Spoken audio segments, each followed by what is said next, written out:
Hi friends, welcome back to my channel. Vinayaka Chavithi 4వ రోజు సందర్భంగా అయితే వేడుకలు ఘనంగా జరుగుతూ ఉన్నాయి. ఈ రోజు భక్తుల కోసం అన్నదానం అయితే ఏర్పాటు చేసాం. ఉభయదాత వచ్చేసి తోడేటి శ్రీనివాసులు మరియు శరణేష్.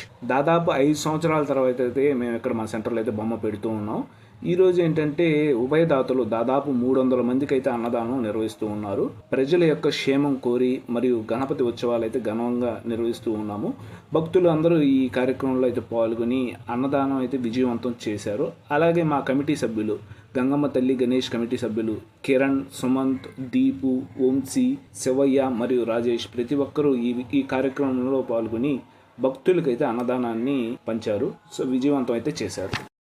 అన్నదానం అంటే అర్థం ఏంటి అంటే, ఎక్కడైతే కడుపు మాడే వాళ్ళకి అన్నం పెట్టడమే నిజమైన అన్నదానం. ఎక్కడైతే మనం అన్నదానం చేస్తామో అక్కడ మనకి నేచర్ కూడా సహకరిస్తుంది. అలాగే అన్ని దానాల్లో కల్లా అన్నదానం చాలా గొప్పది అని అంటారు. అలాగే ఆకలి ఉన్న వాళ్ళకి మనం అన్నదానం చేయటమే గొప్ప అన్నదానం.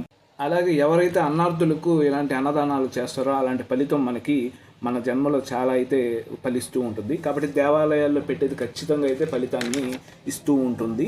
దానం చేయటం మనకి ఎంతో ఎక్కువ సంతృప్తిని అయితే ఇస్తుంది. అలాగే దానం చేయటం అంటే నేరుగా భగవంతుని మనం చూడటం అనే అర్థం.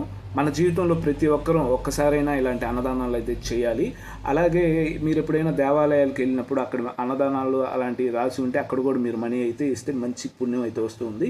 ఇలాంటి పనులు ఏంటంటే మనకి ఆత్మ సంతృప్తిని, మంచి పని చేసామని చెప్పి ఒక సెల్ఫ్ సాటిస్ఫాక్షన్ అయితే మనకి వస్తుంది. ఇది అన్నదానం యొక్క ముఖ్య విశిష్టత.